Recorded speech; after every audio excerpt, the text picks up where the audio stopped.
இந்த ஒரு பிரச்சனைக்கு முக்கியமான காரணமாக நான் பார்க்கறது, இந்த கம்யூனிஸ்டுகள் ஆட்சிக்கு வந்த பிற்பாடு நேபாள் இந்தியா செக்குலர் ஸ்டேட்டாக இருக்கும்போது கூட Nepal was a Hindu country. அங்கே மதம் மாற்றுவது தவறு, சட்டப்படி குற்றம்.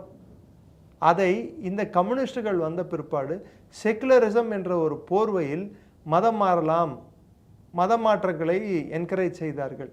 குறிப்பிட்டு மகாதேசி பெல்ட், அதாவது நான் சொன்னேன் அல்லவா, பீகாரை ஒட்டிய பகுதிகளில் பெரும்பாலும் இஸ்லாமிய மதம் மாறுவதற்கும் கிறிஸ்துவ மதம் மாறுவதற்கும் அவர் ஏதுவான சூழ்நிலைகளை ஏற்படுத்தி கொடுத்தார்கள்.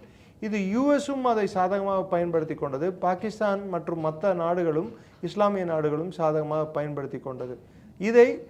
இதன் நீட்சியாக என்ன நடந்தது என்றால், நேபாளில் இருக்கக்கூடிய சமுதாயங்களிலே, அந்த சமுதாயத்திலேயே மாற்றங்கள் ஏற்பட்டன.